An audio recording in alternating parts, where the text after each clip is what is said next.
just so you're all aware, this is not a not a school board meeting that's actually in session. So this is a public meeting, and that's why I laid out this sheet that most of you probably saw that I'll go over here in a second.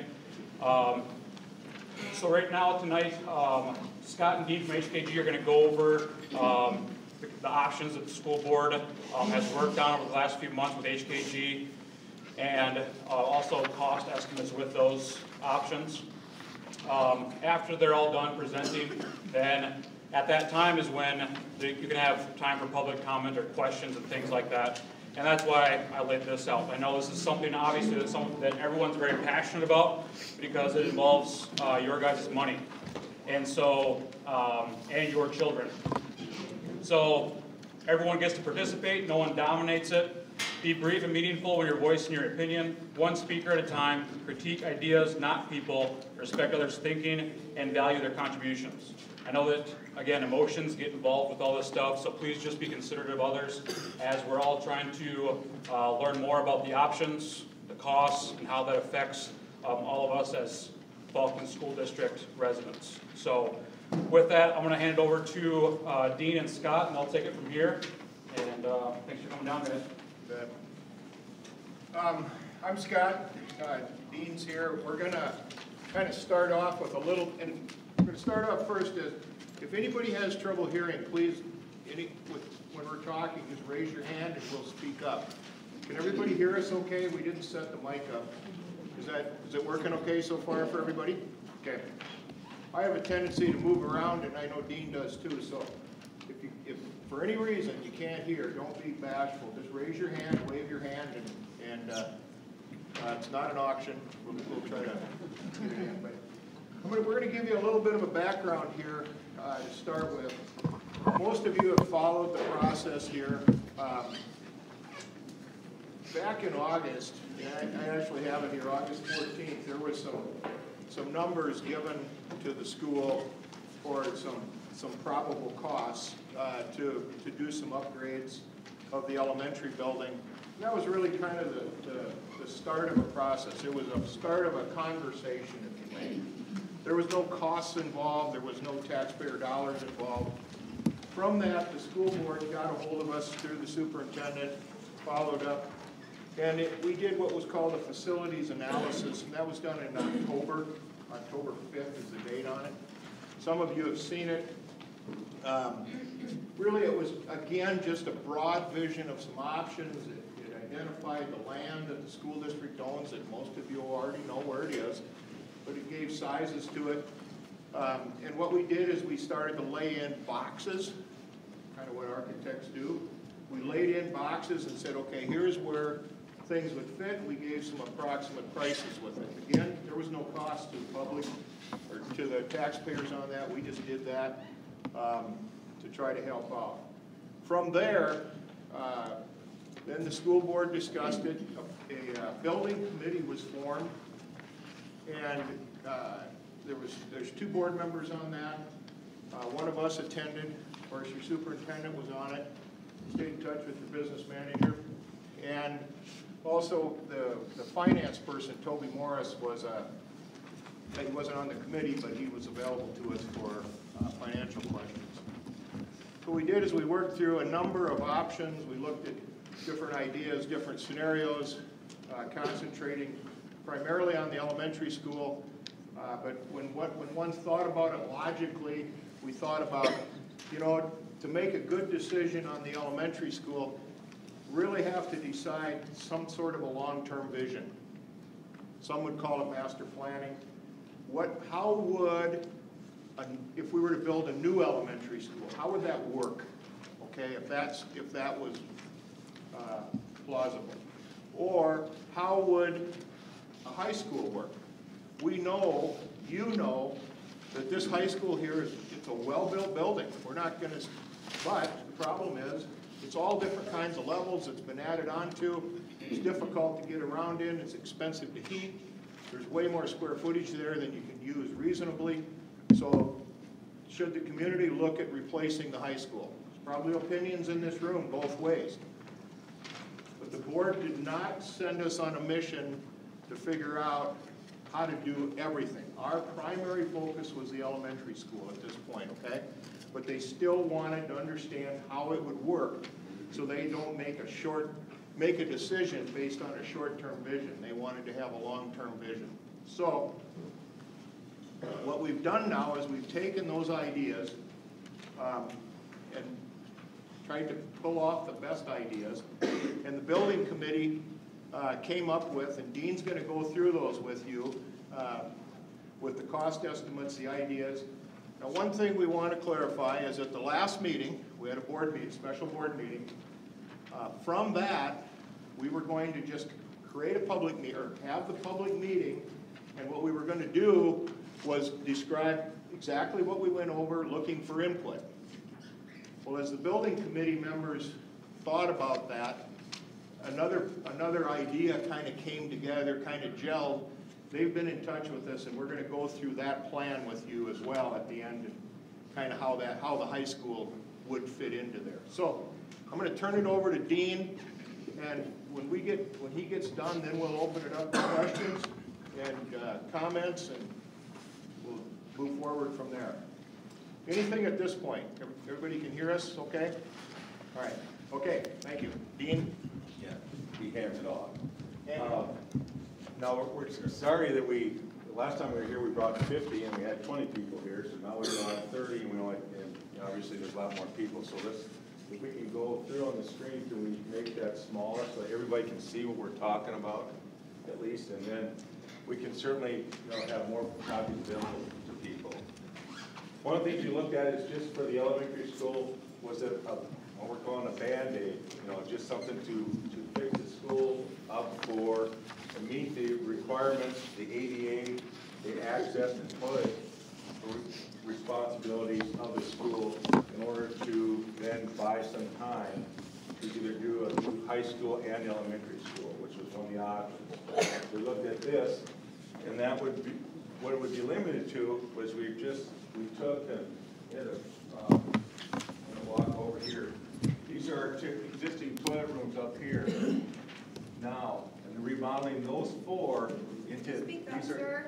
what? Can you speak up, please? 88. These are the 88 bath would be the 88 toilet rooms off the corridor that's required by law to have them accessible for the students. We need a minimum of 2. Instead of, we did not remodel the gang bathrooms with this. We addressed the exterior doors here and here and down the bottom, and we did the toilet room. That's what we're doing basically with the Band-Aid option. And that's really, and that was limited to that and patching the roof, or redoing the roof, which is a total of $155,000 if we could get this building, and this building would be good for 5 to 10 more years. Really, with the new roof, it'd be longer than that, but with the idea that the new elementary school and high school would be built at some time in the future with a bond. So that was what we called the Band-Aid option. The next option was a remodeling of the elementary school, which included putting new plumbing and new piping for all the HVAC, they put air conditioning and heating and air conditioning on the sides, redoing the windows, updating the electrical. With the ADA improvements that we talked about,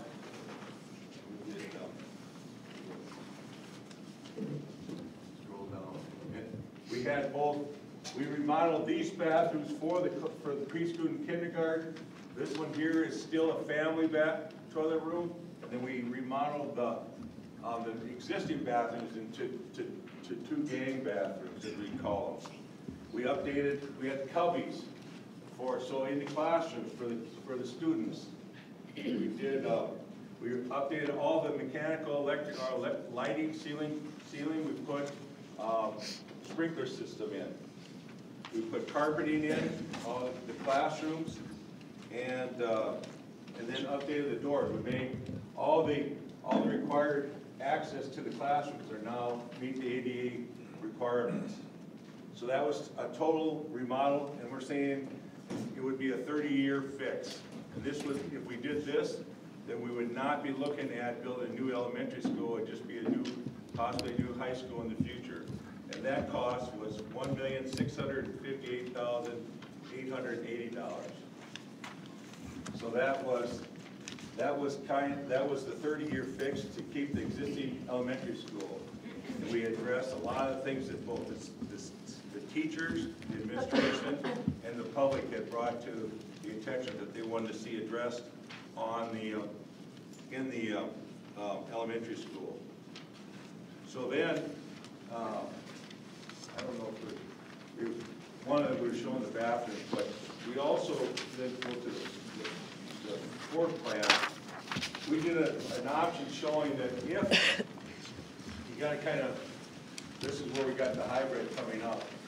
We looked at how would, what Scott talked about before was spacing diagrams we had earlier, saying how much space will this take up.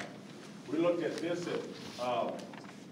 this is a combination of 3 drawings, so it's difficult to read, but this is the existing elementary school, possibly with this option, could be repurposed for like the library or county library, but then here's the new elementary school and high school coming up.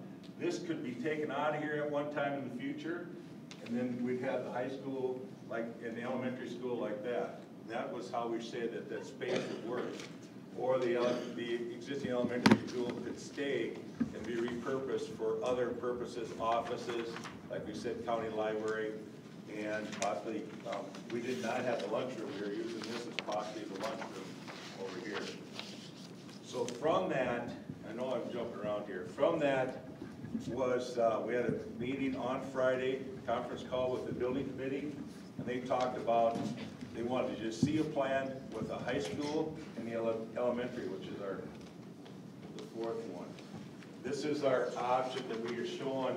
It would be if the elementary school were to stay there, we could put a new high school in here with the commentary. And we're just saying that's how the flow would be in there. And Scott, you wanted to then talk about the options for what they want to look at is not spending $1.6 million on remodeling elementary school, but spending $1.2 million. Different options for remodeling. So I think the direction given, the thought process was 1.6 million just seemed, when you compare that to the price of a new building, you know, it's starting to get close. I mean, it's all about numbers. It's all about, you know, what you feel comfortable with as a community. So they came back with what the conversation was, if we should spend maybe close to or a maximum of $1.2 million, which, you know, that's a lot of money. We understand that. What we did is we made changes from the original drawing. If we could go backwards to our 1.6. Can we go back to one? Yeah. Go backwards. This mic is live if you want to grab that. By the end of the evening, you guys aren't going to have a voice. Does that help? Yeah. Yes. Okay. Now remind me when I take it away. Okay. Okay. When you look at that, when you looked at this option, you got $1.6 million. So there wasn't a level of comfort there, or at least they wanted to look at what would it look like if we started to take some things out of the project that maybe could be added in at a later date, or were they really a priority? Trying to separate want from need and those kind of things. Now keep in mind that we spent a considerable amount of time talking to the staff, filled out a survey and talked to us about what they perceived as shortcomings with their building from an educational delivery standpoint. We got a lot of great information off of that. And we took all of those and we put all of that together. That's how we kind of came up with that plan. We also sent it out to all the parents, and I don't know what percentage, but a high percentage of the parents came back to us with their feelings and what they thought it would be. And then as we looked at that and the building committee started to look at it, we came up with, and now we could roll it forward to the last, where if we remodel the elementary school and we do it for in the neighborhood of the $1.2 million, the things that changed are we took off air conditioning, but we're going to prepare for it. meaning we're gonna put new pipes in, we're gonna put in new HVAC system that can be added onto, or the air conditioning, the chiller can be added onto that.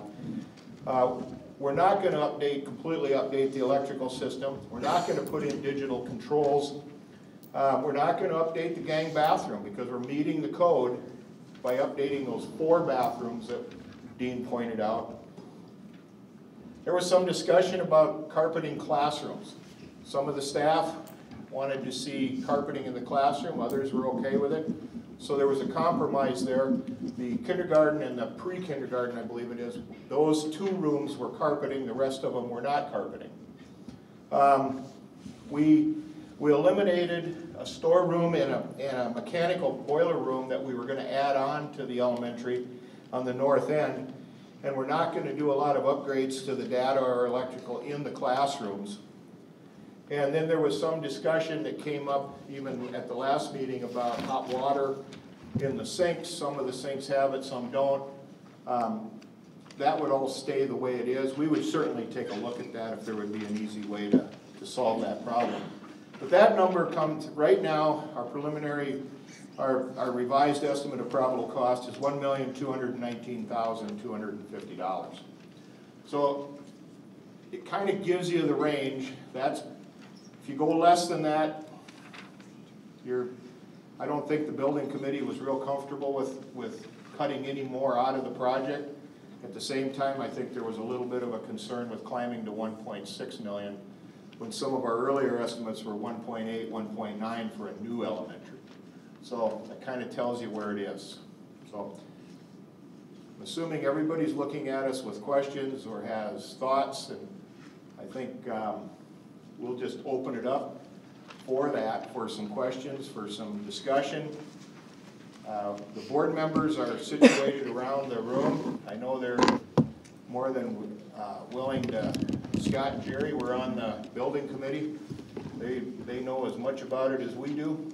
Of course, Derek was on there too. So feel free to ask us questions. We'll do the best we can.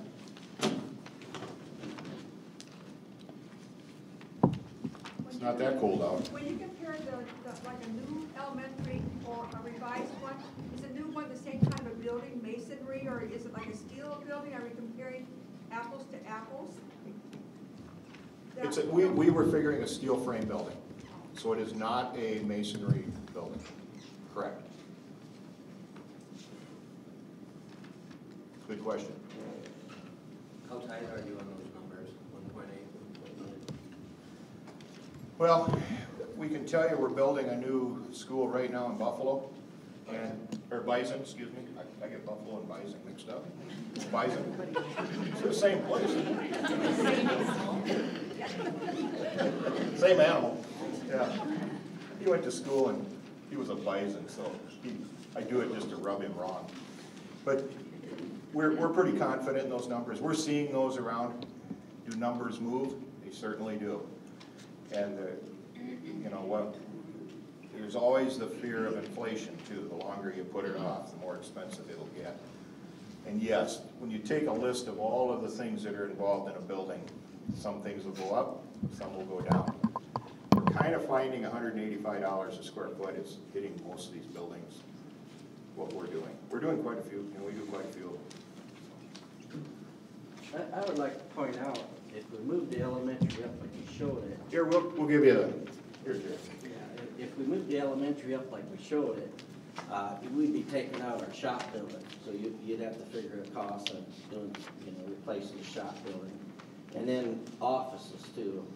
You'd have to put the front on there for some new offices. Are we replacing the shop building or eliminating it?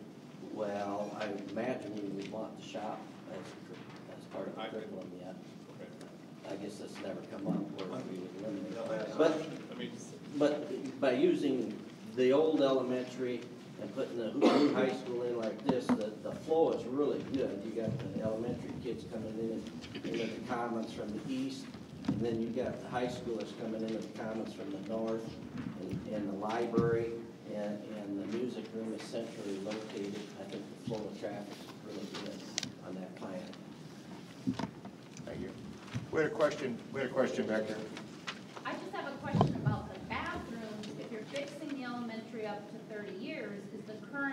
state of the bathroom if you don't do anything to it, is that good for the 30 years also?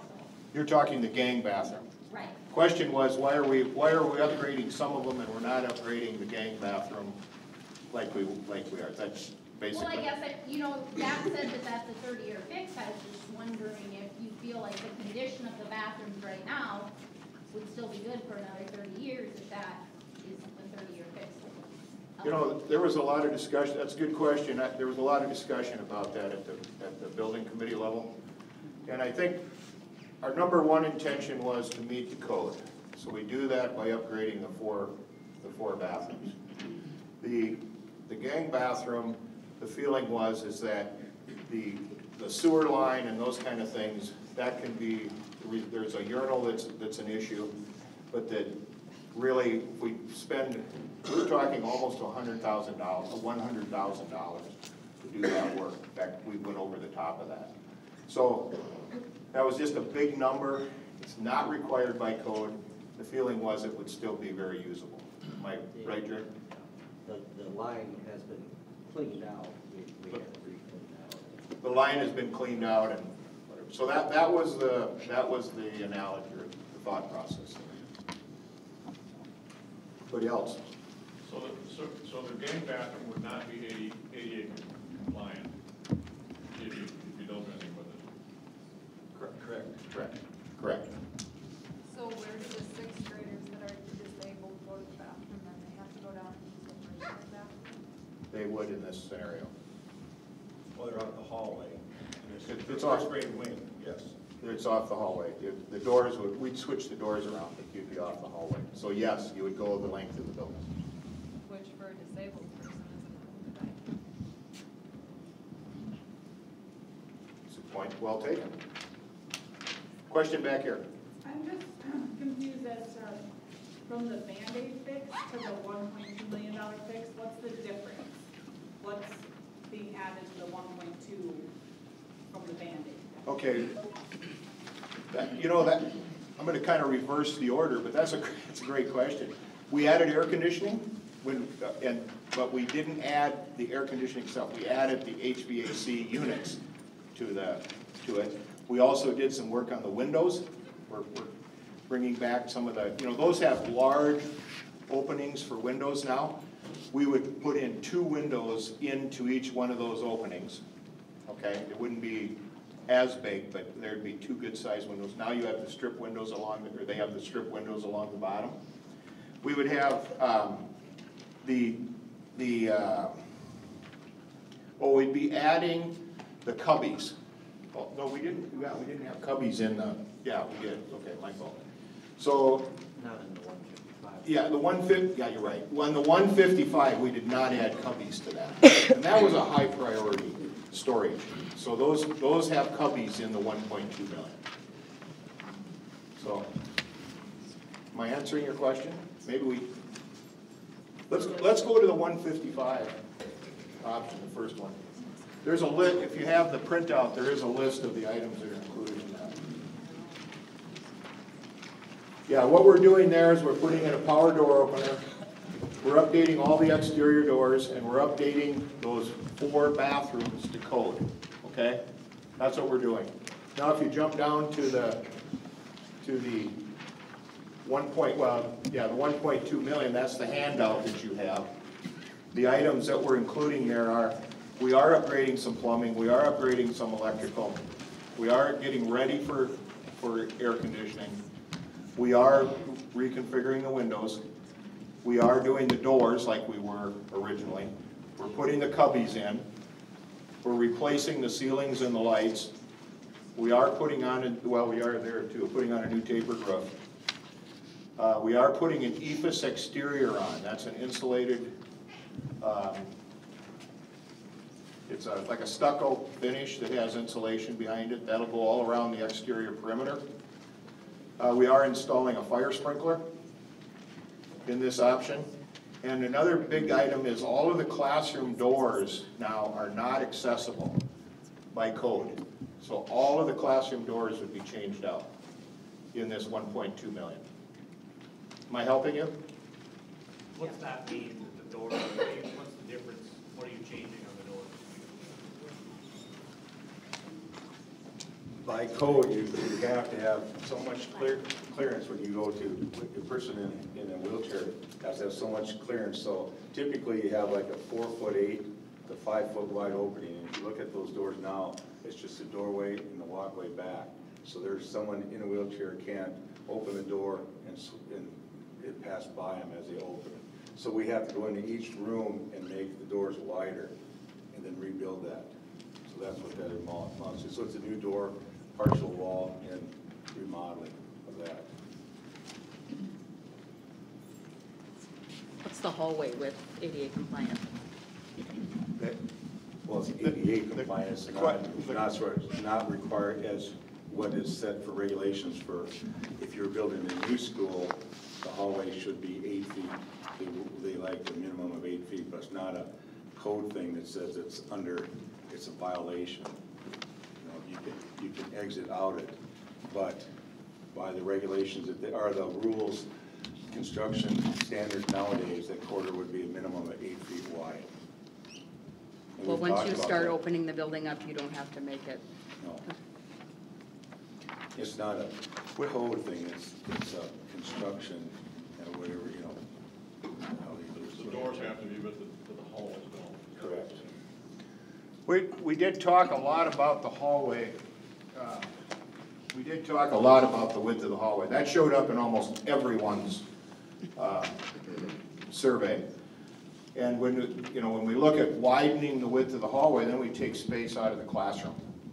And so where's the lesser of two evils? So the hallway stayed, the cubbies then went into the classroom, where in some schools we're doing, the cubbies are in the hallway, kind of like you'd see a locker or something. We even examined the possibility of making like a locker room or a cubby room, if you may. And I think there was teachers saying, you gotta send kids down to a cubby room. That may not be a good idea. But we tried to look at all options before we took space out of the classroom.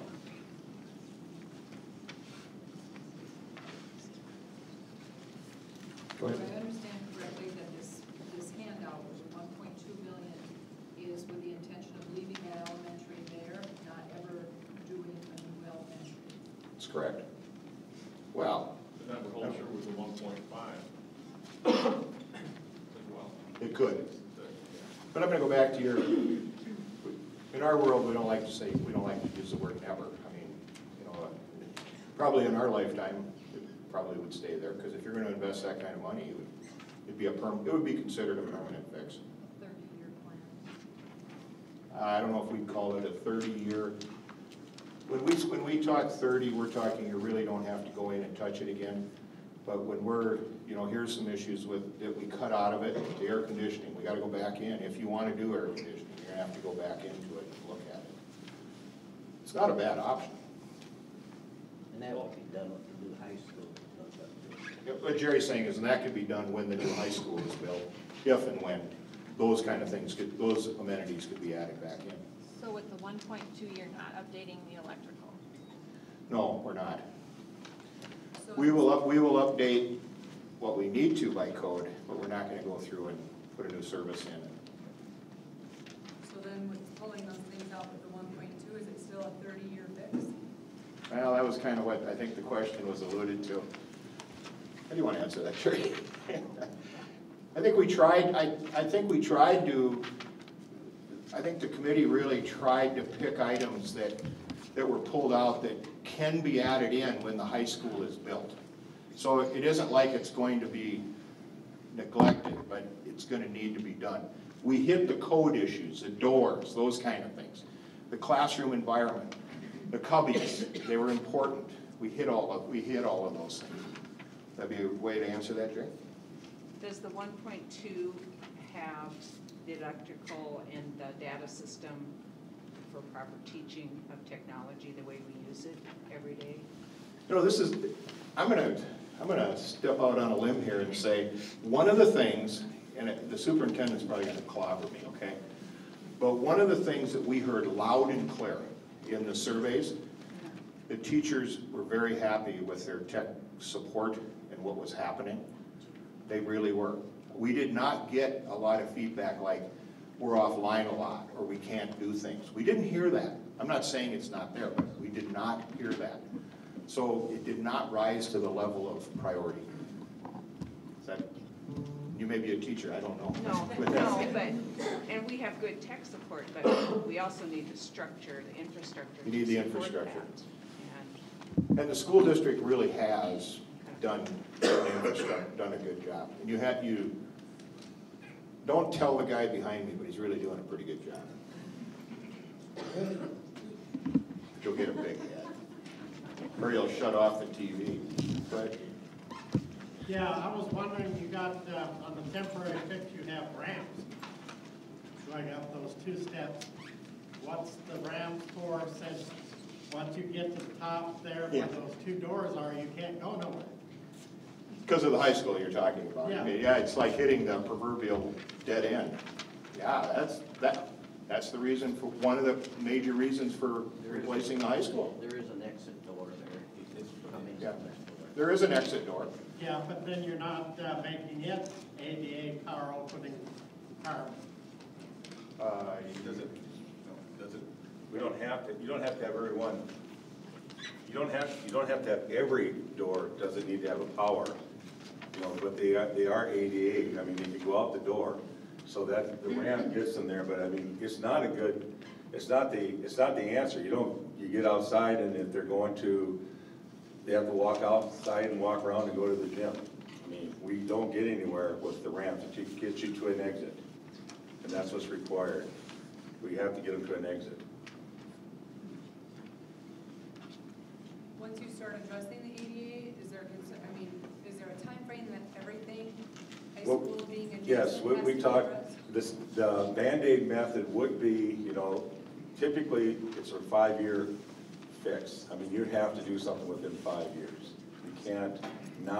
You can't just do this, the Band-Aid, and then say, we're good for 20 years. It doesn't work. You will be required to provide, for access, in the new high school by then, is what we feel. What's the timeline for the new high school since we talked about? Question was, what's the timeline for the new high school? Again, our charge was, and the building committee was, we were concentrating on the elementary, but we wanted to know how the high school would tie in. Yeah, I think the goal is get the elementary paid for, then move into the high school planning process. So on the Band-Aid fix, you're saying you have to go back in and add or fix or do something for the ADA compliance, right? Is that what I heard? I mean, you just said you can't do it and then leave it. You're gonna have to go back in and do something. Doors being an So example. what plan then, if you're not using the Band-Aid plan, what plan then would take us to the point where you don't have to go back in? Where do we have to be to get to that point so that we're good to go? Because going back in typically is gonna run, it's like remodeling a house, it's gonna run you 30–40% more than what you anticipated in the first place. Yeah, the 1.2 is kind of, that was the threshold that we tried to get to. So by then going to the 1.6, then you're taking care of all the ADA compliance with the gang bathrooms and everything else. You're really creating. And by not doing that difference of $400,000 or $500,000 potentially is gonna run you another $700,000 or $800,000 when you wanna go back in and change that, if you decide to change it. That's probably, that would be a yes, yeah. And I think at this time, correct me if I'm wrong here, but at this exact time and moment, I don't think they intend to wait 10 years to do that. I think they intend to do that as soon as they can. High school, the high school. Where they'd move on the elementary is very quickly. Did you go for the price for the whole thing, Luke? Did anybody get We did when we did the, in October, when we did the, and I think that's online, am I right? Was that, Derek? Is that online, Yeah, it's online or in my office. we can sure get that for you. And it, you know, there's a lot of options there that you have to kind of sort through, but yeah. It's a public document. I think it was 6 or 6.5 million, like, correct, for everything new. We certainly didn't have all of the issues resolved with that, you know, that was it would work. Yes? At one point in discussions, when the teachers brought up what was most important to them, and maybe I'm wrong, but it seemed like classroom size, configuration, and all that was an issue. So with a remodel, you're not touching any of that. So we have a 30-year fix, and none of that is being addressed. I mean, are they, after remodel, are the teachers still going to be saying the same thing, that the classrooms are not adequate size? I mean, teaching has changed the last several years, so I mean, has that talked about? Yeah, we did. And building committee, Dean, I'm gonna take a stab at it. When we discussed delivery, okay, educational delivery, we discussed safety, we discussed cleanliness, we discussed keeping book bags separate from each other as much as possible. We also discussed kids on the floor versus kids up, what appropriate or what's those grade levels. So we did discuss those kind of things. When you take an existing facility and you reuse it, we are confined with the space that's there. We just are, okay? And by having the cubbies in the room, that adds a little bit of a, you know, of an issue. But that is the best solution in this scenario. So Yeah, I'd just point out that the classrooms on the new elementary where you had shown, they're not any bigger, I mean, dimension-wise. And I think what's the standard is for 25 kids, which we'd probably be around 900 square feet. Yeah. 850 to 900. So if you go with the new build, I mean, is that plan like set in stone already? I'm sorry? If you go with the new build, is that plan already No. set? No. It's a concept. And, you know, we got feedback from teachers and parents for the existing high school. We have not been engaged in any of that kind of dialogue with parents or teachers or community for a new facility. We just want to show you where it could go, how it would fit, how it would flow, as Jerry says, and then you know, give you our best thoughts on what it would cost. Yeah, you can't give us an actual price for a new build when there's really not a plan for it, right? Well, we can. I know, we can get pretty darn close. We do a lot of them. And we're pretty comfortable with our numbers unless you start to build something that's beyond the scope that we're envisioning. We're envisioning in Faulkton, South Dakota, something that's modest, usable, effective.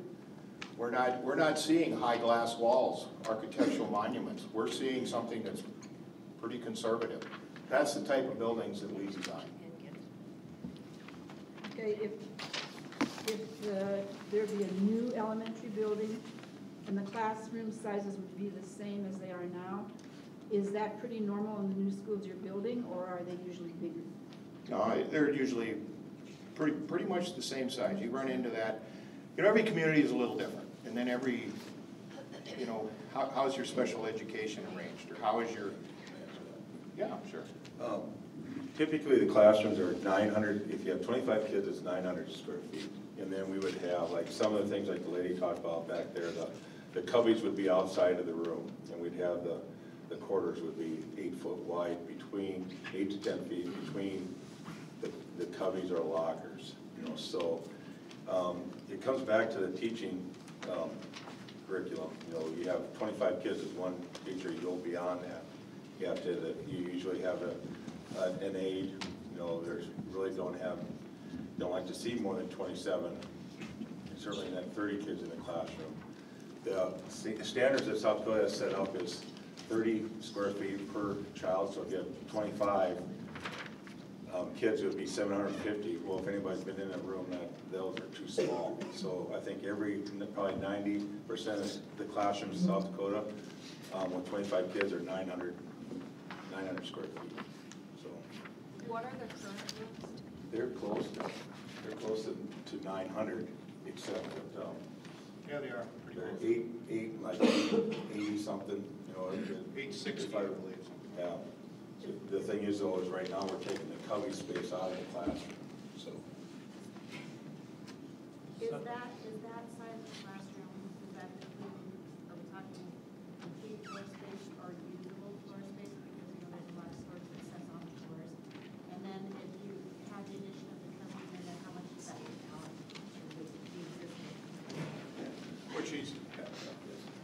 I'm gonna try to repeat what you said. I think what you're asking is what's the gross square footage of the room versus when you start to put cubbies and you put amenities in there like whiteboards and teacher desks and bookshelves and all those kinds of things that are necessary, right? And I can tell you kindergarten's a whole different animal than 6th grade, reading. We happen to have a kindergarten teacher up front, and I pick on her on every meeting, but she sits in the front row making, she's defending her space. I'm embarrassing her now. No, I'm not. Okay. Well, anyway, the gross square feet is 900 square feet. So yes, you start to take that stuff off of there, you're squeezing it down. You're absolutely right. It's a reality.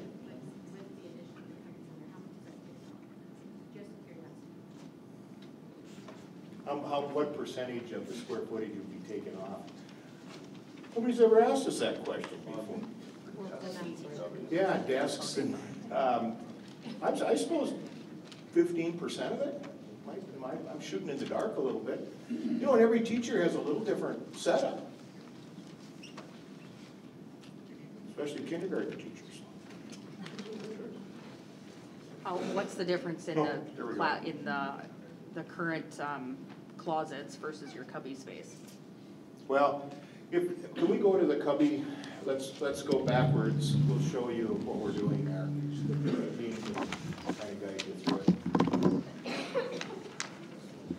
What you're going to see is we did a section. The cubbies are below, so they're like an open locker or a wood locker. A child would come in, hang a book bag, hang their coat, and then above it will be storage. You can see above. And there would even be a couple feet above that that's a soffit. Now when the teachers saw that, they're like, hey, we can figure out how to fill that too. But if you get it too tall, people can't reach it. And of course, if you've ever seen, you guys all know this, kindergarten kid, they're not very tall. So you gotta have those hooks pretty low. Where a 6th grader can reach a heck of a lot higher. So anyway, that's the layout that the cubbies would be. No, what's the depth difference between the current closet and really the length of it? Because there's not enough, they don't have enough closet space currently, which you're taking more out of the classroom. We're taking more of the room out, yeah. But it's the depth would be about the same. About the same. Be I guess I don't know off the top of my head. I think they're about 20 inches deep. Am I right on that, deep? Would that be a good guess? The depth of the cubbies? What? 15, 12 to 15. Remember, these are holding a book bag, coats, and whatever they bring to school. A lot. It's a lot, yeah. Not a parrot, not a set of shoulder pads. Not for what? Well, like in 4th grade, they bring their football gear. We're not accounting for that. Horns, gym bags. Yeah.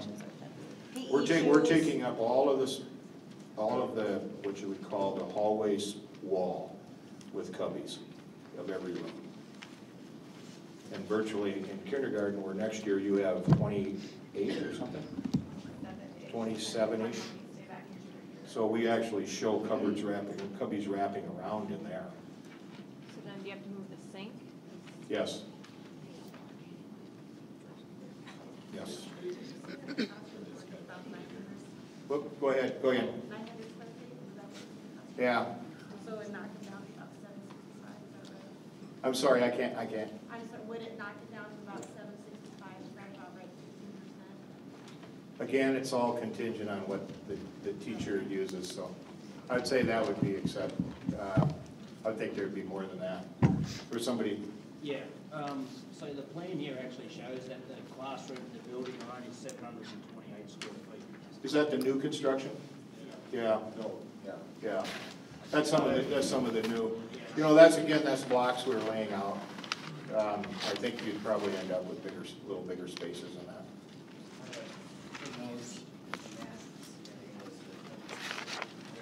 They're out in the hall. Right, question was, where are the cubbies in new construction? We'd envision them out in the hall. You were gonna ask a question? It's just a concern to me on the most recent plan that the 2 bathrooms have left and now it is 1.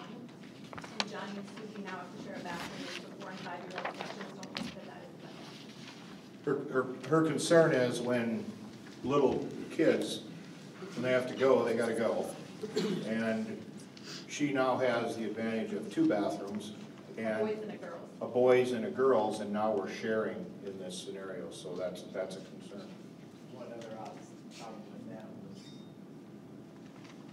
when you go in that room, the child's gonna lock that other door and then come back into that room and leave that other door locked.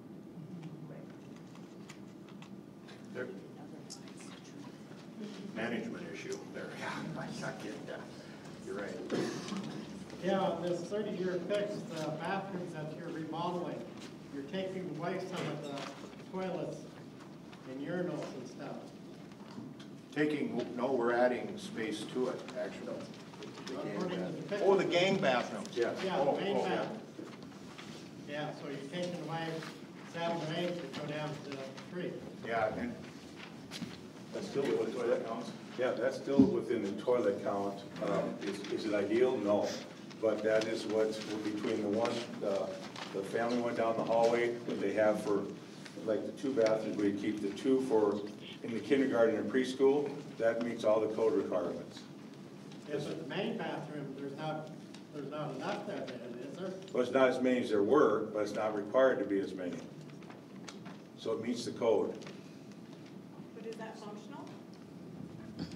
That's just, So when Yeah. kids go out on yeah, their I bathroom understand break, that. it's gonna take them twice as long to get done, to get back to the classroom. You are completely correct. I The mean, boys that's- only have 1 toilet, right? There's 2.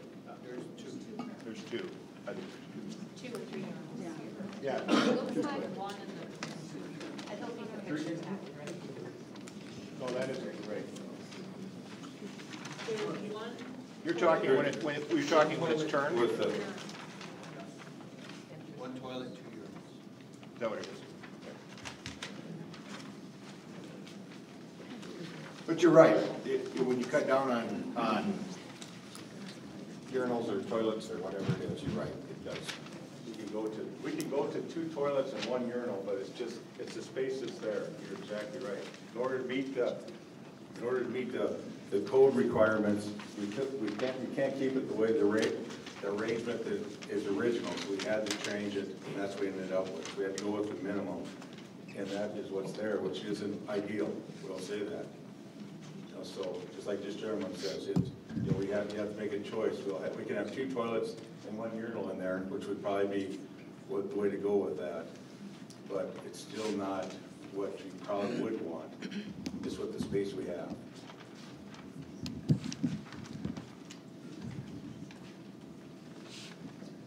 You're always gonna have that elevation. Yes.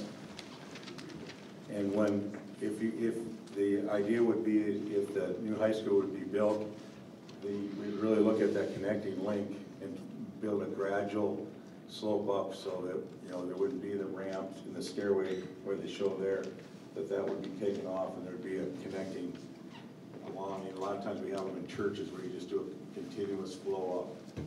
So there would be no steps. Yes, you're right, Steve. So I think you guys did a study on the high school also, correct?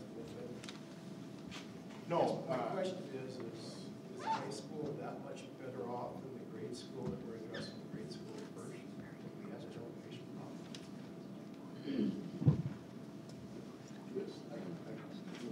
think I understand. I think I understand your question. Are we attacking the right problem first? If the high school has these issues, why are we attacking the elementary before the high school?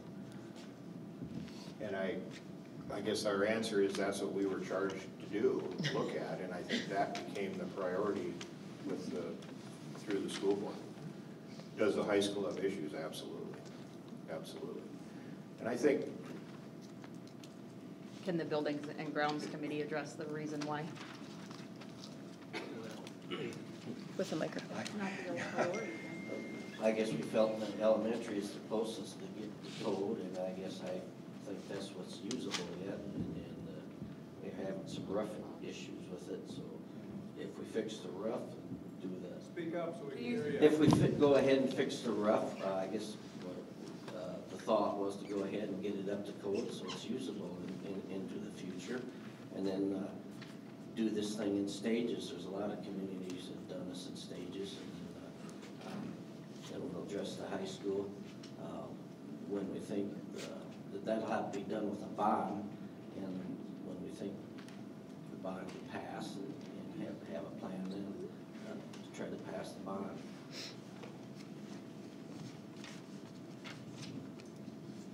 Can I make a comment? This is, I know something that you guys maybe can't necessarily answer, but I feel like, just in listening, I feel like we're getting a lot of answers. No, that's not ideal for education. No, it's not ideal to have the students take twice as long in the bathroom. No, it's not ideal to take up this space in the classroom for cubbies and then still need more space for football equipment, instruments, things like that. So while this is not an attack on you in any way, and it doesn't really mean to be an attack on anybody, I just am curious, when is the educational component going to be the highest priority towards that's what's the most ideal, while still being conservative with our money? That's just my comment. There's only so much space here. I mean, if we're trying to, we're up, I guess, the usefulness of the gym, we're trying to, keep the gym intact, but there's not a lot of room. If we want bigger rooms and a bigger school, you gotta have a place and set up to do it. And it's difficult right here where we're located. It's hard to get everything hooked up so it flows good. And a new elementary, like they show, I just don't think that's gonna flow well. And I think we're better off to use what we have for traffic-wise, but there's just not a lot of room to work with to get an idea. I mean, everything perfect is not going to be perfect with the setup. My next question is, thank you. My next question is, let's say we put the money into the elementary and it's a 30-year fix or a longer fix, and then we go to do the high school. Where is the high? Has there been any discussion at this point? I know this is a long ways off. Has there been any discussion as to what happens with the high school while the new high school is being built in this current setup? Where are we displaced? And so I'm not saying that's wrong, but has there been discussion on that? That's my only question. Oh yeah. Okay.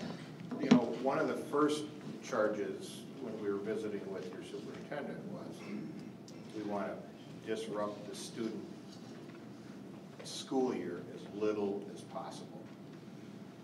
Dean can tell you in Highmore we tore down a school and the seniors lost their whole year because they were displaced to churches and wherever.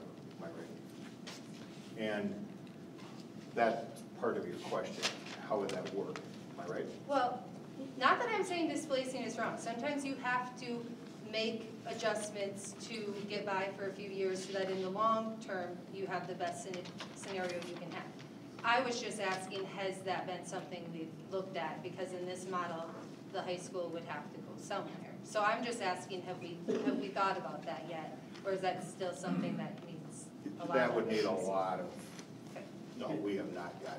The north and south part, I mean, that could be built with the old high school there. What Jerry's saying could be done in components. We could do the north-south and then do, or the east-west. East-west and then move on. And move in. That'd be possible. But there would be a demolition that would happen. There would be scarring that would have to be corrected, and then we would build. And then now you got heating systems that have to be relocated and those kind of things. So there's a lot of work that goes into that, a lot of planning. And that, we have not crossed that. So going back to an earlier comment, is the greater need for compliance and classrooms, et cetera, the greater need at the high school level or the elementary level? Where is our greatest need right now doing nothing? Good question. And if our greatest need is at the high school level,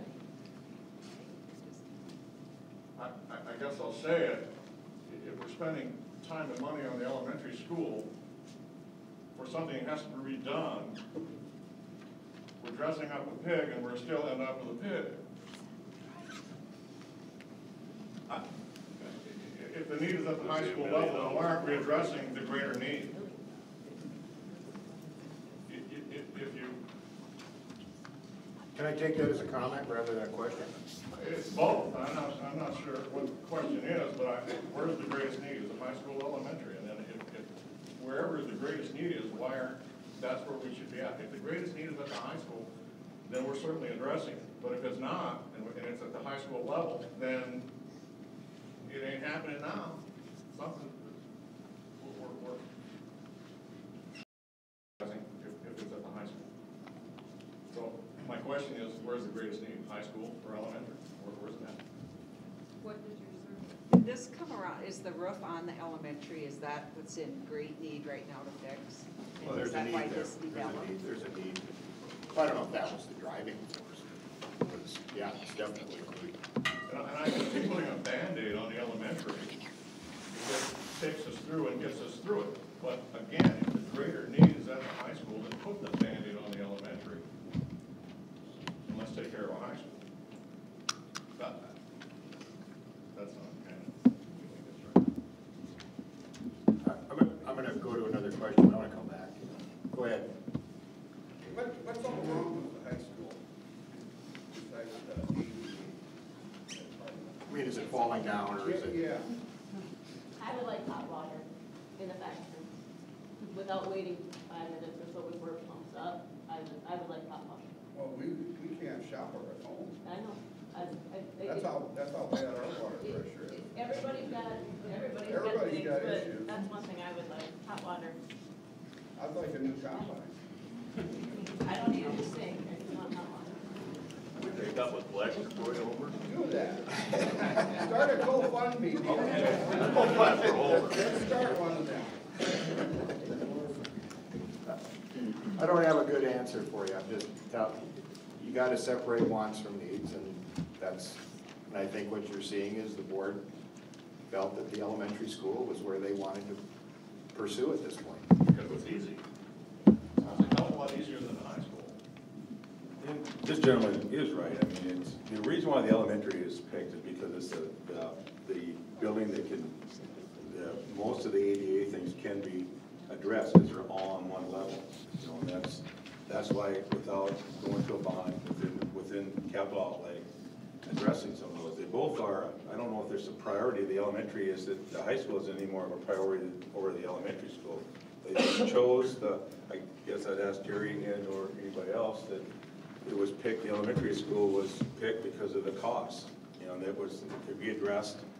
The Band-Aid for, like this gentleman was saying, is, you know, that is one of the options to do the Band-Aid.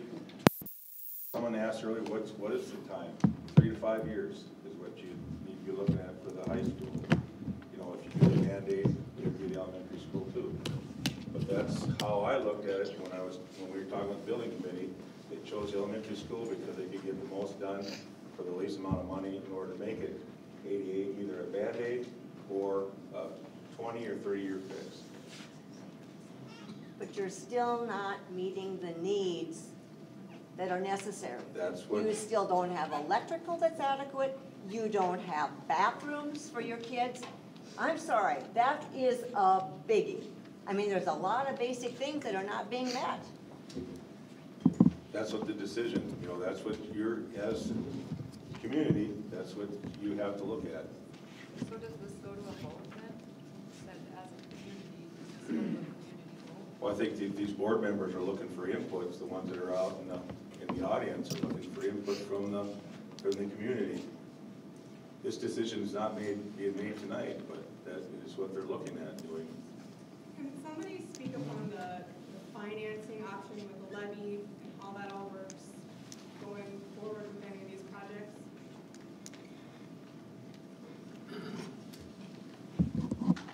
Which project?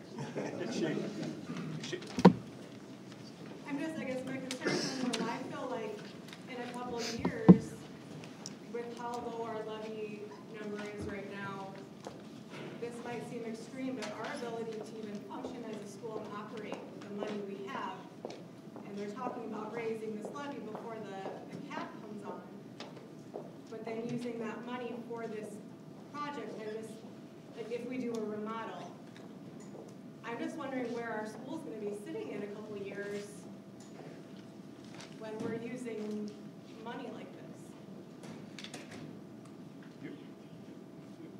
Would everybody like to hear the answer to that question, or should we move on to some others and come back to this young lady? I can touch on it a little bit. I figured the $1.3 million project, if it's paid over 2 years, the next 2 years it'll increase our levy to about $1.60, $1.70 in capital outlay for the next 2 years. I did you don't have that one, Jeremy. I did a $6 million general obligation bond at 20 years, and that was 45 cents for a 20-year and 35 cents for a 30-year. Does that answer that So Lisa, question? have you guys only talked about raising that for building project purposes only? Or could there be a discussion about raising it even higher than that to increase our fund? So not all of that is going towards just a remodel or whatever it is chosen upon. Those figures that I gave were only for if our expenditures stayed the same in capital outlay for the next 2 years and enough to service the debt. So that's no additional savings. If our expenditures stay the same. And where are we as a school sitting in a couple of years when the cap is gone? In a couple of years, our capital outlay will go down to about $850,000. And that levy would be at about 85 cents. Right now, we're at $1.15. That's $1.15 per 100,000, right? Correct. Yes. Per $1. Per $1, yes. You're gonna get taxpayer community to agree with that. At $1,000 valuation, $1.15, on something that has a quarter of land, let's say $500,000. You know, that's what it is, right? That's what it is now. It's $1.15 right now. Yeah, that's for 100,000 though. That's not per thousand. Currently, it's $1.15 per thousand. That's what the levy says. You're gonna add another 85 cents on that. No. She said 45, did you say 45 and 35? Which project? For the 6 million. For the 6 million for 20 years, the levy on a general obligation bond would be 45 cents. The capital outlay is at $1.15 right now.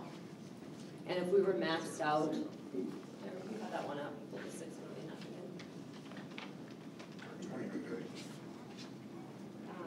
Do the 20.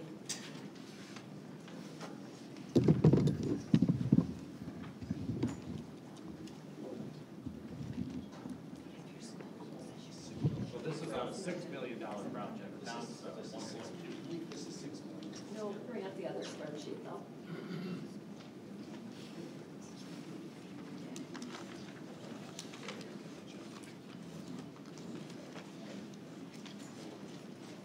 Okay, so right now our capital outlay is at $1.15, and on a 20-year, $6 million school, the levy would be at 45 cents. Once our capital outlay is capped and we can only take 840,000 out of capital outlay, our levy will go down to 85 cents. So if you add those two together, the bond and the capital outlay levy, at that point, when we're capped, it would be at $1.31, which is 16 cents more than what you're paying now. Do you know where we sit as far as the other districts in the state? I know there was a ranking at one point, and I know we obviously do not need to compare ourselves to other districts, but I'm just curious where we're at in comparison to what other schools are doing to brace for what's coming in the next couple of years.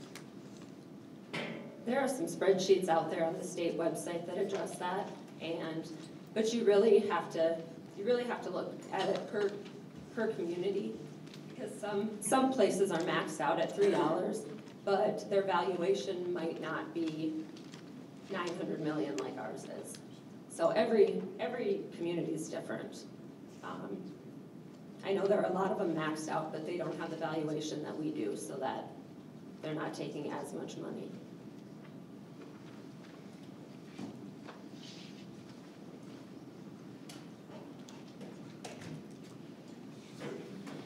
Any more questions on finance? Lisa does a good job here. Lisa, it just sparked a thought, when she asked our capital outlay when that cap comes on, where that will put us at, what we would be able to bring in versus what our current expenditures are. Right now in capital outlay this year, we had $950,000 in actual expenditures in capital outlay. And we levied 1.131 in capital outlay, but the rest of that was savings for technology and a building fund. So, but in actual expenditures, we had 950,000, and when we are capped, we will have to cut that down to 840,000 without any savings.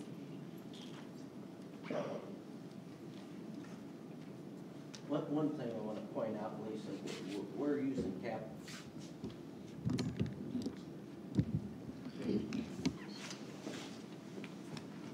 we're using capital outlay right now for the busing, right? I mean, we figure that in.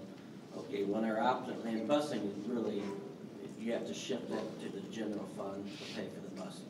When our opt-out comes up, we can ask for more money with their opt-out and explain to everybody the levy will go down in the capital outlay by the mandatory cap, but we can ask for more in the opt-out and pay for the busing out of that, and we'll raise the levy there. So overall, the difference will be the same. It's just our opt-out was like 450,000 now, and you have 200,000 for the busing. We can ask for more in the opt-out, the next opt-out that comes, and explain that the levy has to go down by state law and capital outlay.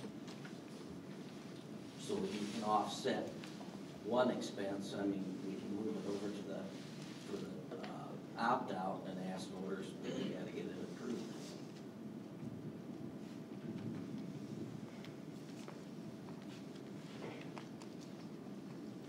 Any other questions? When you look at the condition of the current elementary roof, what do you look at as a frame of time that it absolutely needs to be addressed for us to continue an educational process in there? Well, we went up on the roof, walked the roof, and it's what they call, I'm just going to explain the roof so that'll help explain my answer. It's a rubber roof, okay, that has rocks on it. It's called ballasted. Okay. And what's happening is at the edges of the roof, there's some deterioration has happened and where all of the penetrations, things that comes up through the roof, that's where there's issues. So there's probably been what you call a lack of maintenance on it. So we looked at that. We had roofers come and look at it, okay? Derek had 2 different companies come and actually talk to him about it as well. And what really, we could get another 5 years out of it if we did some patching, okay? But there's a risk with it. I mean, it might not be perfect, but we could certainly get it there. Where a new roof, we could do a 15 or 20-year warranty and be done. In that 155,000 range would be the new roof? 90,000. 90,000, Yeah. okay. Yeah. And that wouldn't have the rocks on it. It would be glued down. The jail has it, the hospital has it. That's the way that's done. It's called tapers. Doesn't need to But at be some a point, pitch someone roof. told us. Pardon? It doesn't need to be a pitch roof. Correct. Yeah, okay, let us explain that. I think it'd be fair to say, even on the building committee, this came, why in the world aren't you putting on a pitched roof, right? Like the barn, or where the house has a steep roof, it's expensive. Can you do it? You sure can. You really can. That might be where you heard some of the 150,000. What we do is we put, everybody refers to it as a flat roof, but it's not flat. It's called tapered. The insulation is on the top, and that all tapers to where the downspouts are, if you may. And then what happens is that water can just run off real easily. So a night like tonight, the snow is blowing, comes on top, wind just blows it right off. It's really a good system.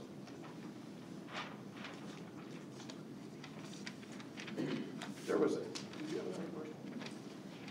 Kindergarten, not another question. How about So if you anybody else? only fix the roof, you do not need to open up any ADA compliance issues at all, correct?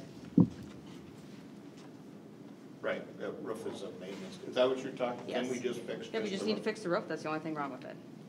Well, yeah, but we've identified more than that, but Right, yeah. Oh, we could fix just the roof. just the roof. Okay, yeah. I have a lot of jumbled thoughts, but I'm just gonna jump in and see where it ends up going. I hear a lot of the concerns from the teachers about usability, and we're not addressing that in most of what we're talking about. I think I heard that if we start doing something with ADA, we've got 5 years to complete. Did I get that right? What happens if we address the ramps in the elementary, we do something with the bathroom, bare bones? I don't know if the roof needs to be done or if we gamble on the 5 years. We take our capital outlay and we save as much of it as we can, and we do a 2-year study to make this all work for education and the taxes. I just see it as kind of piecemeal, and I'm worried that 10 years down the line, it's gonna look like a patchwork building. And the education isn't going to be answered. And it really bothers me that we're not doing anything with electrical or wiring. I'm looking down the road 15 years, and it might be good now, but if we're putting $1 million something into that elementary, it's gotta be good for the 30 years. And I don't know, I think we're moving too fast without the whole concept. If we have the whole concept, then we can pare down and get it done. It's gonna cost money. Nobody wants taxes raised. When we get it all done, we need to have better educational facility than we do now. And I don't know that it's gonna happen. First of all, this is gonna be a disclaimer, but we are not gonna walk into something and when it's finished, not be done right, as with what we have for a budget. Okay, I just want to be clear on that. It's not like we would purposely design something that's not effective with the dollars we have. But I think what I'm hearing you allude to is 1.2 smart versus 1.6.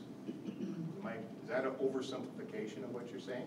Yes. Plus the long term? I'm thinking more like a couple $100,000 if you have to do it.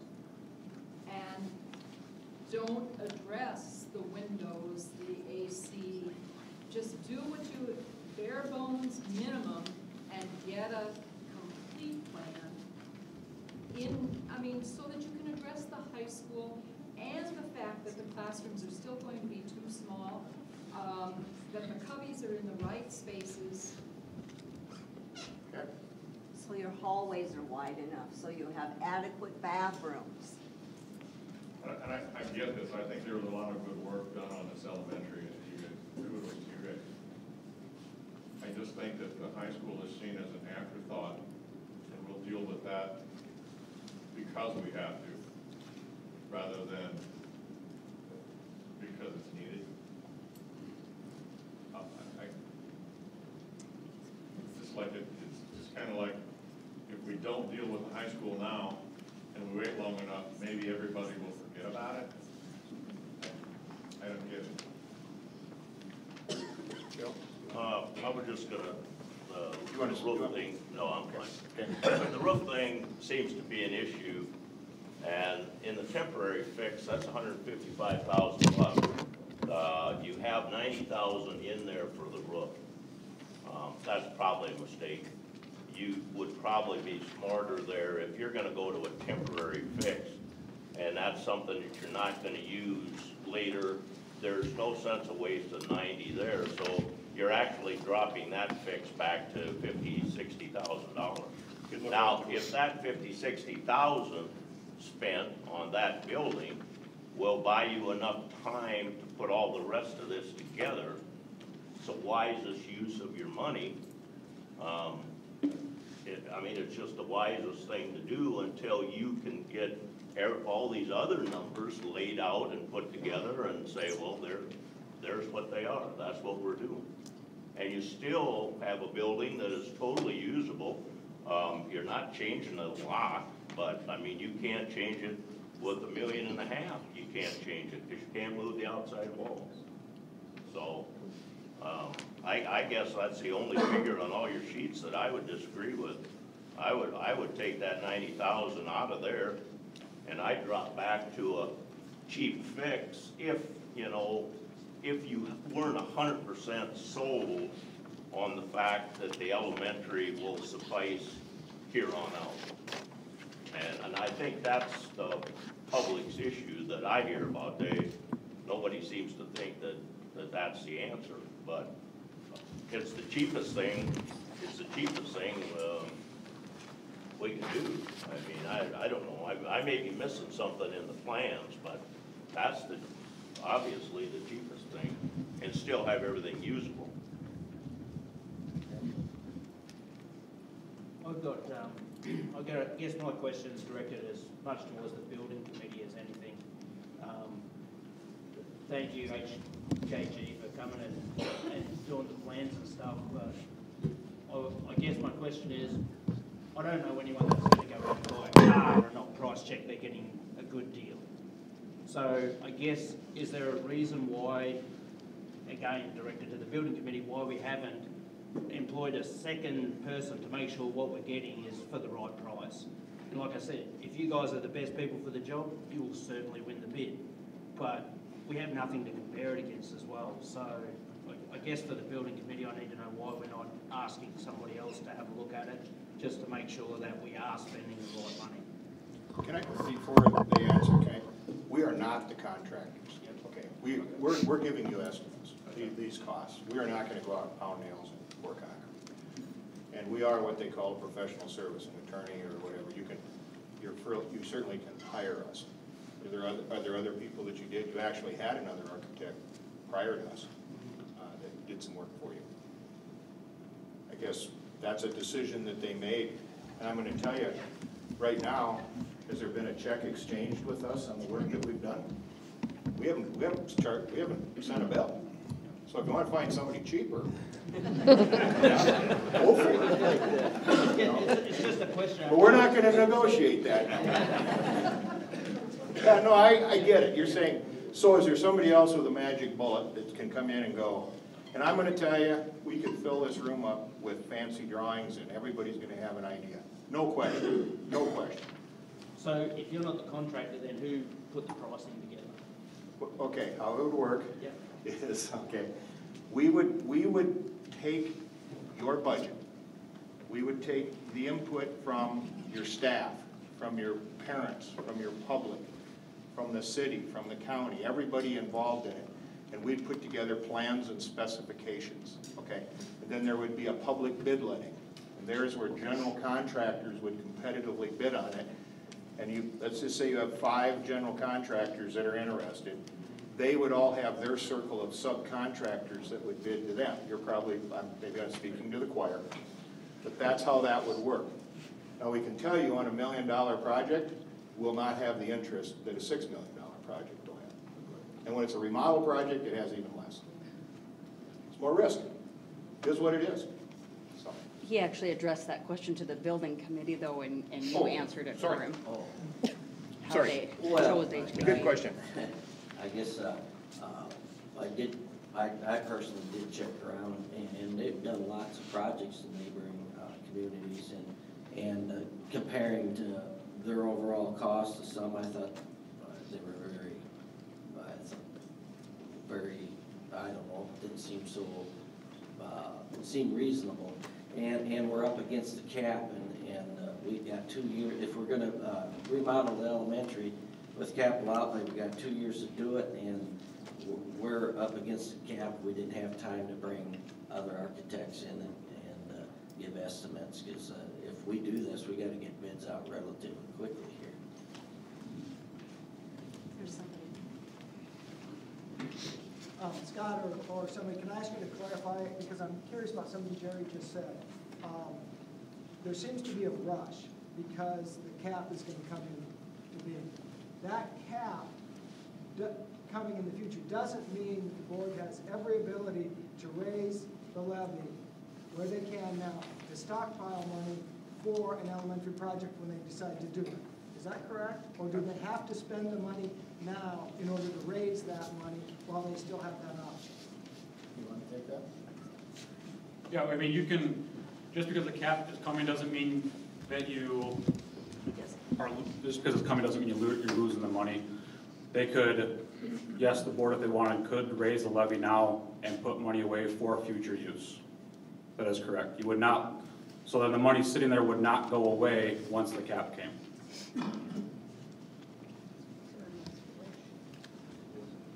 Did you get, you're kind of wanting peace and quiet. So then what's the rush?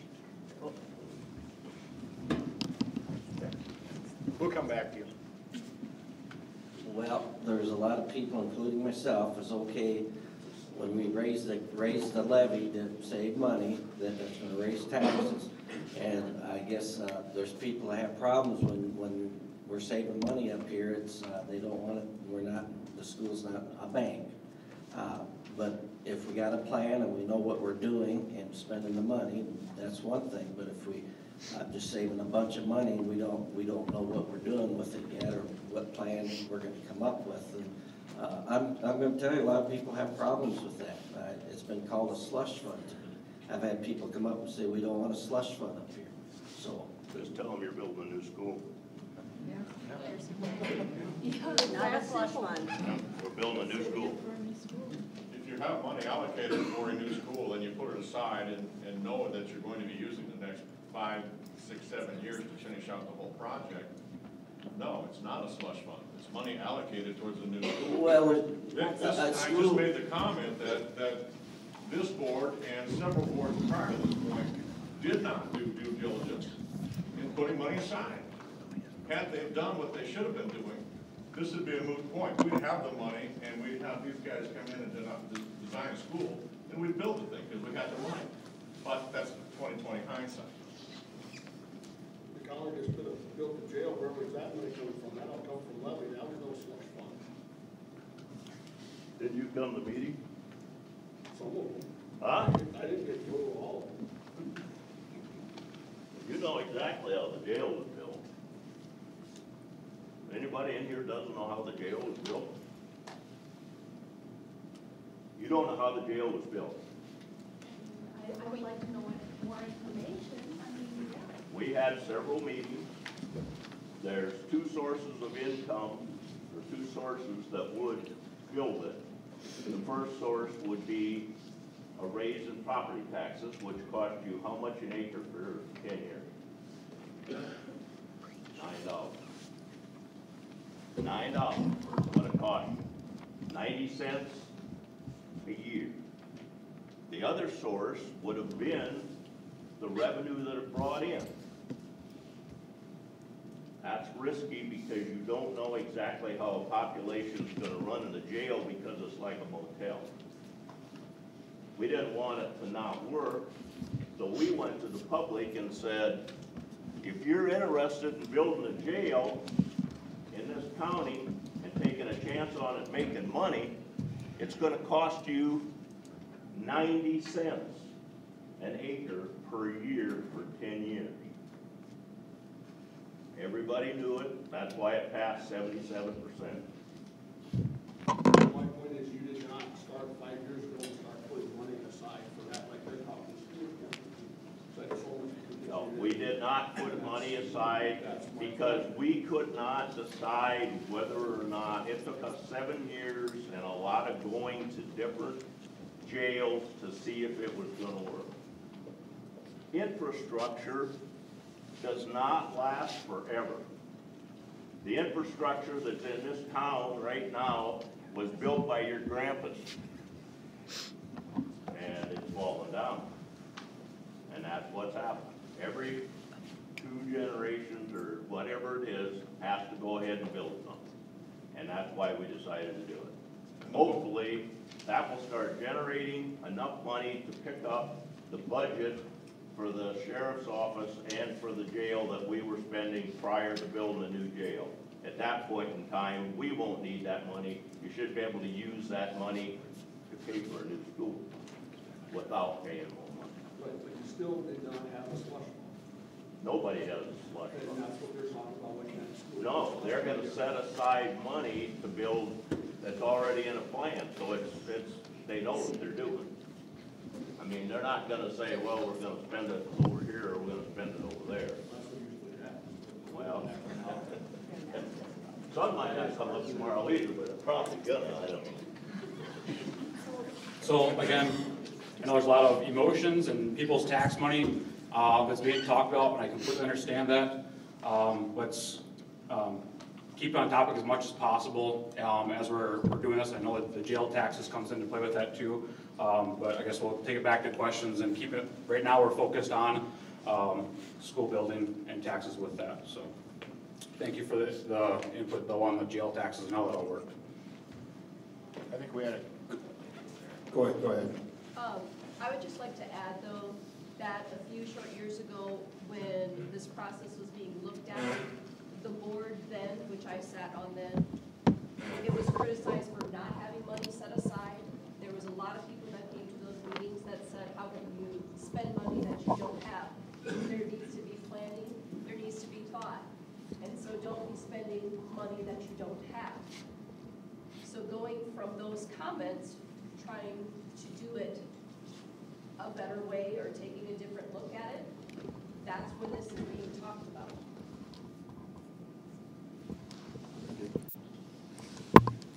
How will the decision ultimately be made on whether you start with the high school or you start with the elementary? How's that gonna come about? That's a school board decision. And at the next school board meeting, they'll be discussing that if they want what their decision, what their next step will be. Tonight is for input. So there would not be a public vote or something like that on what was the consensus? Said no, that'll be Although done it was with- highly encouraged prior to some board members being on the board to go to a public vote. If we, I guess right now I feel if you know, we did strategic planning, and one thing that was told through there, we gotta come up with a compromise. What's the compromise? If we tie the 2 projects together, a new high school and a remodel on elementary, it'll fail. Because the people that want all new will vote against it, and there's a lot of people that don't want anything new. They think that the whole thing should be brought up to code. They'll vote against it. So we're not getting anywhere. I know on a vote, on tying the two together, it'll fail, I know it will. It seems like we gotta start somewhere. And I don't know, you know, when I ran for the board, I went out and I talked to people, and the big topic was the school building. That was no secret.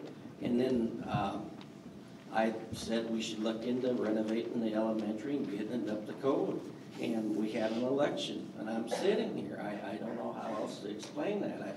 I didn't force anybody to vote that way, but that was my idea, and then I'm sitting here, and but I don't know.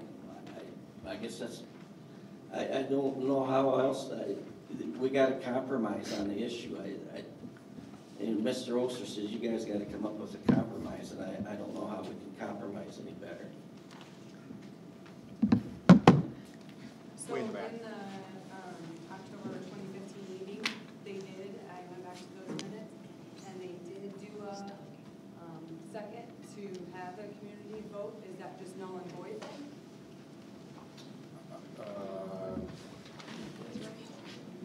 Was there an October, was there a? 2015, the board.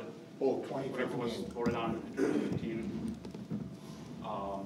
Something, was it a new building would go to a vote of the people, or all that included a remodel as well, but. There was a motion? Right, I believe so. We'll have to look at that. Thank you. So I have a question. Yeah. What, Jerry, or building committee or whoever, I don't know who this is directed to.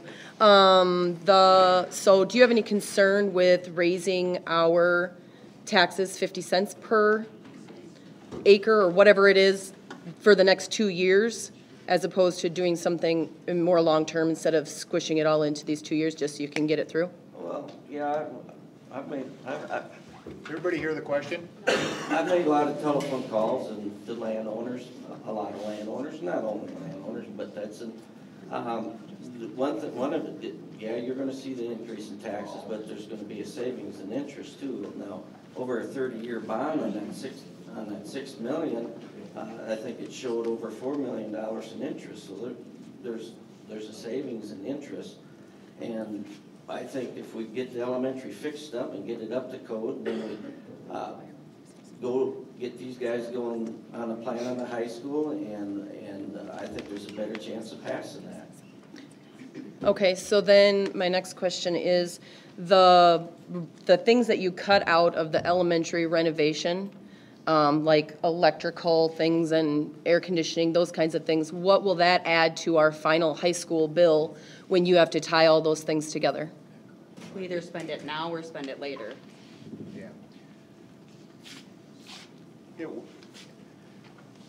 I think the comment was good, that when you put something up, it costs more to do it later. That's my question. And it's still gonna become a matter of priorities when the high school is designed. I can't sit here and tell you that air conditioning is overwhelming. It was not overwhelmingly supported by the Then feedback. why are we you said we're gonna put the air conditioning units in there, so if it's not something that we're planning on doing in the future, then. We're putting in new ventilation units that air conditioning can be added to. The units you have now are old, so we're updating that. Air conditioning can be added. That's what I'm saying. Okay. I So still there will didn't be answer your nothing, question. no, there will be nothing that has to be tied together when we then later on do, and Yes. what, that my question is, what does that cost? As opposed to doing it all in one efficient building? Well, as we're thinking about this, the mechanics of this, how this would go, I think we have this laid out, so the mechanical portion of this project will all dovetail together. We're not wasting anything. We're gonna have pipes that are gonna be hooked up to your existing boiler. They're gonna heat that building. When the new high school, when and if is built, we cut those, we tie them into a new boiler, and it works. That's really the simple of it. And that was the direction from the building committee, make it as efficient as you can. Okay. What, the back? Okay. Do we know what that amount is from a couple years ago, Kelly was saying that they suggested you start saving? Do we know what that amount is? You started saving How much are we saving? How much is being saved a year? She's looking it up. When you keep saying if and when, because we don't know if we're building a high school, but am I right when it was stated a few months ago that if you start renovating, because that building is all connected, state law says you have to either have begun or finished renovating everything to be ADA compliant within 5 years? Okay, and your question, I'm sorry. That means that we have to build a high school. Not if and when, we have to. Do you want to answer that? You're looking to, you didn't need to address the issues. Oh, right, I mean, we could do an elevator or whatever, but we have to then, so there would be no Unless you, if, it's when. yes. It comes down to, you know, sometime sooner or later, you can have someone, civil liberties come in and require you to make your building ADA so people can get from one. I mean, let's face it, you go from the high school, you go down across and back up again to the gym, you know, so it's the high school that's the issue going across from the elementary school. Even though the elementary school floor is level is like 32 inches below the high school, it's still, high school is, when you get to one side, you will have to address that sooner or later. It can be, you know, within a 5-year period or sooner if someone decides to But it has to be require within you. 5. Yep. I think you made the point, correct me if I'm wrong, one of you did, about having the bathrooms renovated in the elementary and somebody with a disability has to travel a full distance to do that, right? And that seemed inconvenient. For a person who already has a difficult life, makes it more. Yes. So getting to the lunchroom is even more difficult. Yeah, because they're gonna have to go outside. Yeah. And that kind of leads to the point of where's the priorities. And the board is saying, the building committee is saying that's where the priorities. Who's Deal with on the elementary. building committee? I didn't hear any teachers. Why aren't there teachers on there? Just like, the question was, who's on the building committee? I am, and Scott Powell, and when the board reorganizes every July, the committees are picked then, 2 board members are on it. And then, when we did this process, of course, the superintendent was involved, and then, we did survey the teachers, with your surveys, and you fill them out, and you look through them, and. Yeah. That's fine, but you're not a teacher. You're not in the classroom with the students. I'm a nurse at the hospital, and if you go and ask any one of those nurses if there's things that they would have done different, there are. It's because if you don't work in the environment, you don't understand it.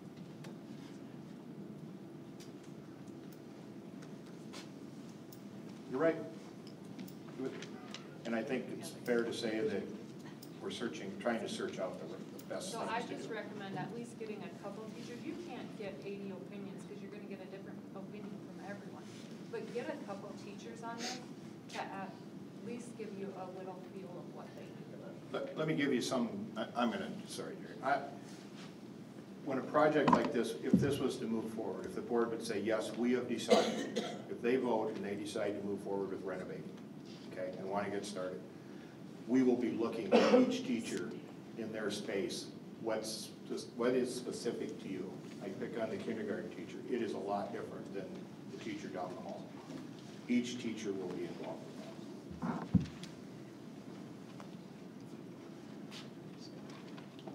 Yeah. I just have one question. So if they go ahead and start the renovations, what will they do, like, as far as what's in those classrooms right now? Are all those elementary rooms going to be emptied out? And where will they put all that stuff? And if they have to get storage bins or something, is that price included in your plan? Well, I'd like to be funny and say we're going to make your life miserable, but it's kind of the truth. There would be a lot of disruption, systematic. Typically, there's a plan that comes into play once we have a general contractor on board, and he or she would have a process we go through. Typically, the custodial staff, everybody gets involved in that and decides how are we going to handle that. But you're right, it's disruptive. She asked about the price. the storage units and whatnot, is that included in that? You know, typically what we've seen is when stuff comes in, it happens in the summertime, schools have space. They have space. You can move stuff down the hall, you can do there, you start at one end, move your way one direction, maybe. Maybe everything goes to the gym. We've seen that.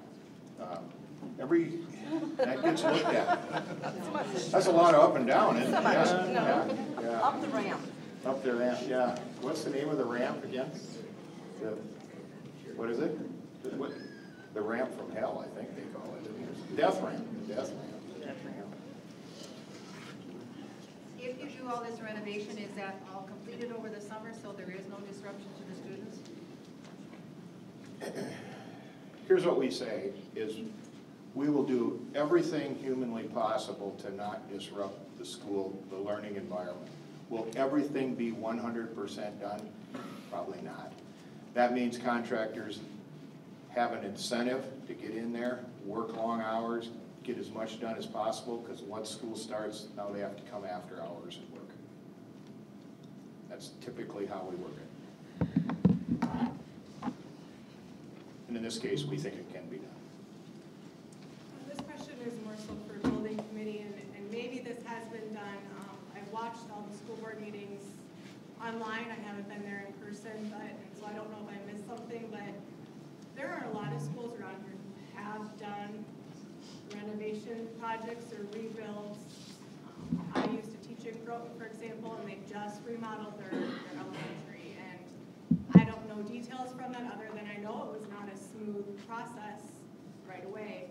I'm just curious if conversations have been made with these other schools, what worked, what didn't. I mean, obviously every school district is different, and maybe those conversations haven't been had. I'm just curious if we've looked into that and seen what other people have done and what's worked and what hasn't. We do a lot of schools. And I'm going to give you an example. I'm from Webster, but we did the Webster Elementary School. That's my disclaimer for the night. And we had a meeting with all the teachers, and we said, on this day, at this hour, you need to be out of there, because we're coming in. Contractors are coming in. There was 3 classrooms where the staff went out and ate, came back, their room was gone. It was gone. It was in the dumpster. And I'm not saying we did that to be mean. It just happened. That crew came in and did it. That's how fast it happens. Beforehand, though, like the planning process. No, there's a process. It takes cooperation. That's what I'm saying. Ellendale's the same way. We did Ellendale's over the summer. Real similar kind of thing as you have. We did it all over the summer. Yeah, that's not, I'm sorry, maybe I'm not making myself clear. Like, Okay. has people from our school board Oh. gone to Ipswich and visited their school and talked to the people there? Have we gone to Highmore? Have you gone to, I guess that's what I'm curious. Can't answer that, I guess. Yeah, I had 2 kids go to school in Gettysburg, and these guys did Gettysburg High School. Visited Waverly South Shore, where these guys did the high school. Visited with the superintendent there, and he described how things went. And I guess Willow Lake, I made a call there and seen how things went there. So I have talked to other school districts where you guys have been. Can you plan enough? Probably not, but it is important to communicate. Is there other ways to do it? We look for that, so.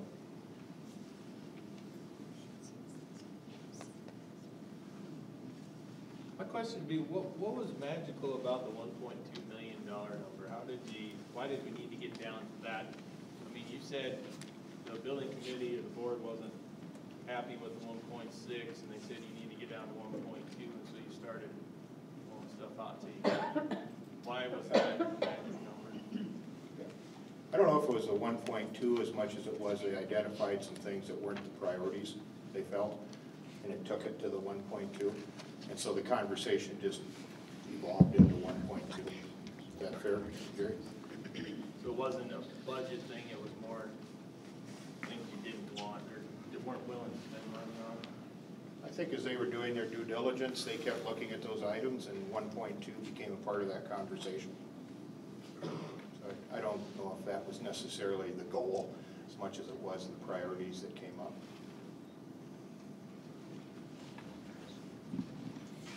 Yes? Yeah, on the temporary fix, you're putting in updated bathrooms for the handicapped, but then the doorways for the classrooms aren't being widened. That's correct. So why do the bathrooms if you're not going to widen the doorway? They can't get out of their classroom to get to the bathroom. More into the classrooms, yeah. Yeah, where do you start? You know, that's why I walked uphill. It's a good question. Are you advising our board on what good decisions through this whole process, or are you just doing what they tell you?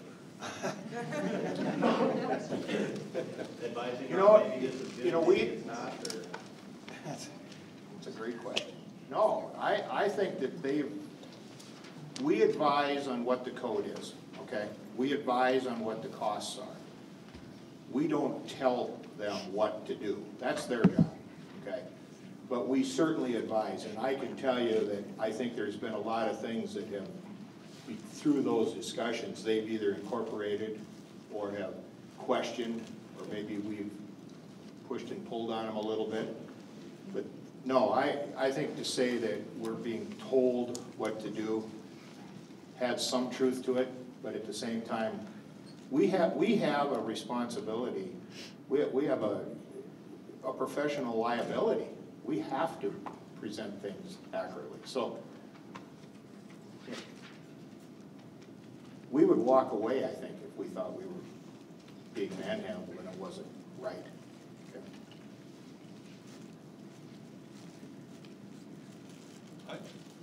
I have another obligation I have to go through. I go back to an earlier conversation or comment. I don't see a whole plan.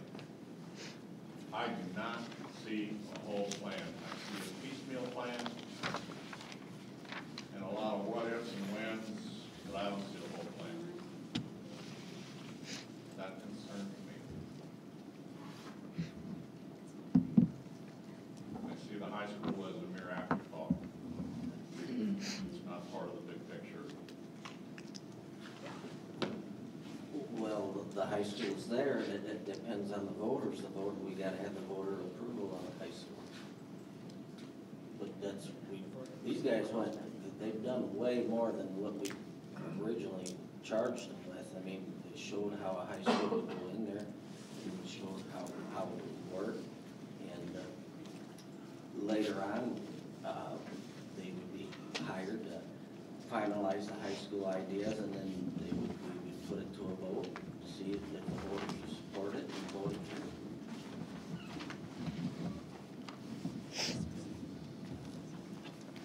Yes. It kind of appears to me that no matter what we say, we're going to give an elementary school the way they want to do it.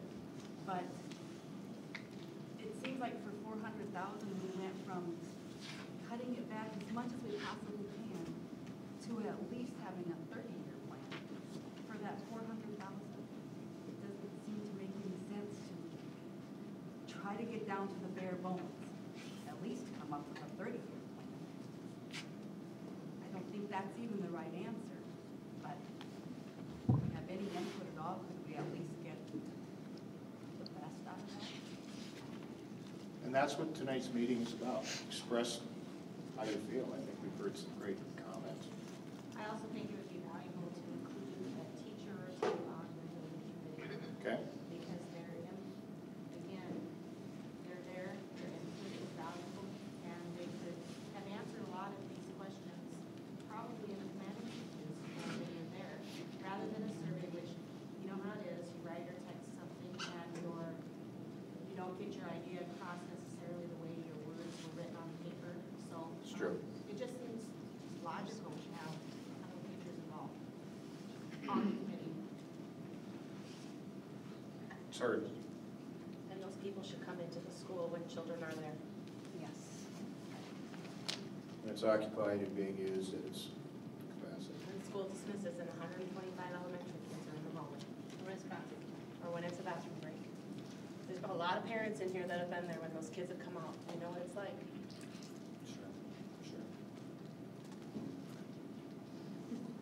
In its current state, at the width of the hallway, there is no way feasible for personnel, in the case of an emergency, to go against traffic without hurting someone.